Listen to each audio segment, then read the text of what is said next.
अगर आप अपनी कोई भी प्रॉपर्टी किराए पे दे रहे हैं तो किराया रेंट एग्रीमेंट से न दें, बल्कि आप लीव एंड लाइसेंस से दें।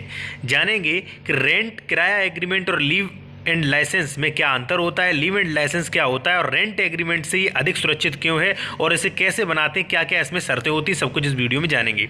आपको बता दें कि भारतीय सुगमता अधिनियम 1882 के अनुसार लीव एंड लाइसेंस एक समझौता कानूनी दस्तावेज है जो एक पक्ष को संपत्ति के स्वामित्व में किसी भी बदलाव के बिना, बहुत अच्छा पॉइंट है, देखिए इसमें संपत्ति के स्वामित्व में किसी भी प्रकार का बदलाव नहीं होता, बिना ही स्वामित्व के बिना बदलाव के एक विशिष्ट अवधि के लिए, निर्धारित समय के लिए आप अपनी अचल संपत्ति का उपयोग जो है, अचल संपत्ति का उपयोग करने की अनुमति देता है। ठीक है, देखिए इसमें गौर करने वाली बात है कि लीव एंड लाइसेंस में किसी भी प्रकार का स्वामित्व में बदलाव नहीं होता है और अपनी अचल संपत्ति का उपयोग करने के लिए, मात्र उपयोग करने की अनुमति देता है। लीव एंड लाइसेंस एग्रीमेंट आमतौर पर भारत में जमींदारों और किराएदारों के बीच विशेष रूप से रेंटल हाउस सेगमेंट का उपयोग किया जाता है।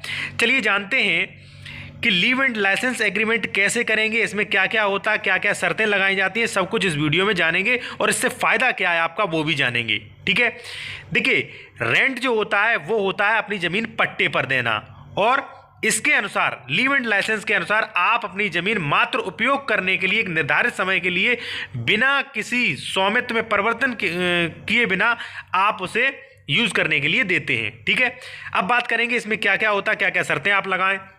तो देखिए इसमें दो पार्टी होंगी, लीव एंड लाइसेंस एग्रीमेंट में दो पार्टी होंगी। पहली पार्टी जो मालिक है, जो किराए पर अपनी संपत्ति उठा रही है, उसे यहाँ पे कहते हैं लाइसेंसर। ठीक है, वहाँ पे मकान मालिक या और कुछ भी शब्द आपको इसमें उपयोग नहीं करना है, इसमें उपयोग करना है लाइसेंसर। लाइसेंसर वो होता है जो अपनी संपत्ति किराए पर उठा रहा है, जो मालिक है। ठीक है, और जो ले रहा है उसे कहते हैं लाइसेंसी। तो इसमें दो पार्टियां होती हैं, लाइसेंसर और लाइसेंसी। देखिए इससे पहले मैं आपको बता दूं, यदि आप प्रॉपर्टी से जुड़ी किसी भी प्रकार की सलाह लेना चाहते हैं, कोई भी कानूनी सलाह लेना चाहते हैं, तो आप मुझसे फ़ोन पर संपर्क कर सकते हैं। इसकी लिंक जो है वीडियो की डिस्क्रिप्शन में हमने दे रखी है, वहाँ से आप संपर्क कर सकते हैं। आते हैं अपने टॉपिक पर कि देखिए जो संपत्ति देता है, किराए पर दे रहा है, उसे लाइसेंसर कहेंगे, जो ले रहा है किराएदार उसे कहेंगे लाइसेंसी। और इन्हीं दोनों वर्ड का यूज़ करें, लाइसेंसर और लाइसेंसी का। ठीक है, अब दोनों का नाम लिख लें और उनके पिता का नाम और पूरा फुल एड्रेस, इसके बाद प्रॉपर्टी की डिटेल। देखिए प्रॉपर्टी की डिटेल में आपको, जैसे मान लीजिए कोई प्रॉपर्टी मकान दे रहे हैं, यदि उसका आधा भाग दे रहे हैं तो इसमें यह भी लिखाना पड़ेगा कि आप कौन सा हिस्सा दे रहे हैं, कितना भाग दे रहे हैं। प्रॉपर्टी का पूरा डिस्क्रिप्शन जो है वो सही से देना है। इसके बाद आपको लाइसेंस एग्रीमेंट का टाइम, कि कितने टाइम के लिए आप जो प्रॉपर्टी जो है वो दे रहे हैं। दूसरी बात ये है, एक महत्वपूर्ण बात ये है कि यदि आप 11 महीने तक का आप लाइसेंस एग्रीमेंट करवा रहे हैं, 11 महीने तक के लिए आप किराए पे दे रहे हैं, तो वहाँ पे आपको लीव एंड लाइसेंस का रजिस्ट्रेशन करवाना ज़रूरी नहीं होगा। लेकिन यदि आप 12 महीने, 1 साल का दे रहे हैं या 1 साल से अधिक का दे रहे हैं अपना मकान किराए पर, तो वहाँ पे रजिस्ट्रेशन करवाना, रजिस्ट्री ऑफिस में उसका रजिस्ट्रेशन करवाना अनिवार्य है। ठीक है, इसलिए अधिक लोग 11 महीने का ही करवाते हैं। ठीक है, तो यदि 12 से कम है तो रजिस्ट्रेशन न करवाएं, यदि 12 से अधिक है तो उसका रजिस्ट्रेशन भी करवाएं। दूसरी बात कि कितनी तारीख से शुरू और कितनी तारीख को ख़त्म होगी, ये लाइसेंस जो है वो कितनी तारीख से शुरू होगा और कितनी तारीख को ख़त्म होगा, यानी कि किराया जो है कितनी तारीख को आप दे रहे हैं, कितनी तारीख को ख़त्म करेंगे, वो भी आप इसमें लिख सकते हैं, ये शर्त मेंशन कर सकते हैं। लाइसेंस में जो भी आप फीस रखते हैं, जो भी किराया रखते हैं, वहाँ पर किराया शब्द यूज़ न करके आप लाइसेंस फ़ी का शब्द उपयोग करें। और यहाँ पे ये भी लगा सकते हैं कि लाइसेंस फीस जो है वो प्रति वर्ष कितनी बढ़ाई जाएगी, 3%, 5%, 10% जो है, क्योंकि जो है मान लीजिए आपने 5 साल के लिए दिया है तो वो भी आप कर सकते हैं। ठीक है, तो यहाँ पे किराए की जगह लाइसेंस फीस यूज शब्द जो है, लाइसेंस फीस शब्द यूज करना पड़ेगा। ठीक है, उसके बाद आप मेंटेनेंस चार्ज हैं या मान लीजिए जो भी उसमें अन्य सामान, जो भी चीज़ें हैं वो दे रहे हैं, उनका भी आप मेंशन कर दें।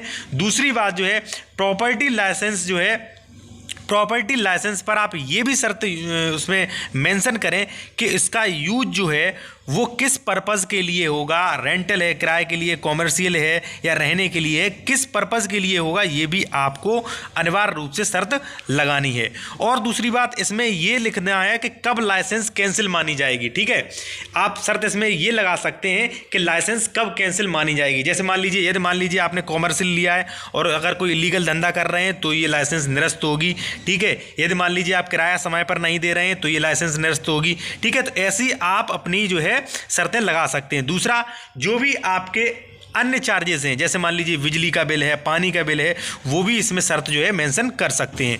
तो इतना सभी जो शर्तें हैं वो आप मेंशन कर सकते हैं। लेकिन यहाँ पे आपको ध्यान देने वाली बात ये है कि यहाँ पे दोनों पार्टियों का नाम जो है नाम लिखें, लेकिन यहाँ पे किराएदार शब्द यूज नहीं होगा, ना ही यहाँ पर किराया शब्द यूज होगा। ठीक है, यहाँ पर लाइसेंस और लाइसेंसी और यहाँ पे लाइसेंस की फीस का शब्द, ये शब्द का उपयोग करेंगे। चलिए, अब जो कुछ प्रश्न जो हैं वो बहुत महत्वपूर्ण प्रश्न हैं जो आमतौर पर लोगों द्वारा पूछे जाते हैं और ज़्यादा कन्फ्यूज़न क्रिएट करते हैं, उनके बारे में भी जान लेते हैं।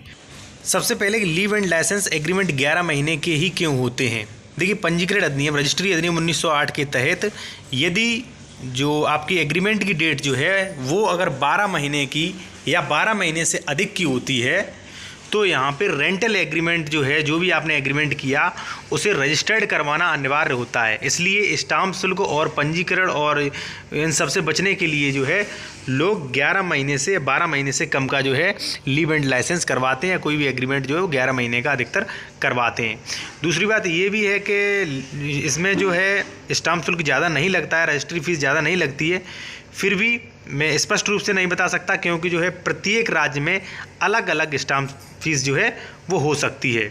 इसीलिए जो ये लोग हैं सबसे बचने के लिए ये जो भी ये लीव एंड लाइसेंस एग्रीमेंट जो है वो 11 महीने तक का या 11 महीने से कम का करवाते हैं कि इससे जो भी है बचा जा सके। अगला क्वेश्चन जो है वो, क्या leave and licence agreement rent agreement के समान है? तो बिल्कुल भी नहीं है। एक छुट्टी और लाइसेंस समझौता जो है वो भारतीय सुगमता अधिनियम 1882 द्वारा शासित होता है और किराया या पट्टे के समझौते से अलग होता है, क्योंकि लाइव एंड लाइसेंस एग्रीमेंट लाइसेंसी को नोटिस भेजकर अपनी प्रॉपर्टी का निरीक्षण भी कर सकते हैं। ये बहुत महत्वपूर्ण बात है। यदि मान लीजिए आपको अपनी प्रॉपर्टी में कोई भी दिक्कत लगती है, चाहे उसने भले ही जो भी किराया एग्रीमेंट जो आपका लीव एंड लाइसेंस एग्रीमेंट जो है भले ही उसने उस पर ज़मीन ली हो, आपकी किराए पे कोई ज़मीन या कोई भी बिल्डिंग ली हो, और यदि आप उसके अंदर जाना चाहते हैं, आप निरीक्षण करना चाहते हैं, तो वहाँ पे आप लाइसेंस जो भी आपका लाइसेंसी जो है उसको आप पहले से नोटिस भेज सकते हैं कि इस तारीख को हम भाई निरीक्षण करने आएंगे, और अपनी जो भी प्रॉपर्टी है उसका निरीक्षण कर सकते हैं। और यदि वो शर्तों के उल्लंघन कर रहे हैं, आपकी शर्त जो एग्रीमेंट में थी लाइसेंस में वो नहीं मान रहे हैं, तो उन्हें वहाँ से निकाला भी जा सकता है और लाइसेंस जो है वो कैंसिल हो जाएगा। दूसरी बात ये है कि अगर मान लीजिए लाइसेंस ही एक्सपायर हो जाता है तो उस दशा में भी ये जो पूरा एग्रीमेंट है लीव एंड लाइसेंस एग्रीमेंट वो भी आपका स्वतः कैंसिल माना जाता है। यदि आपका कोई भी टॉपिक हो, कोई भी क्वेश्चन हो तो आप कमेंट में कर सकते हैं, और वीडियो अच्छा लगा तो वीडियो को लाइक करें।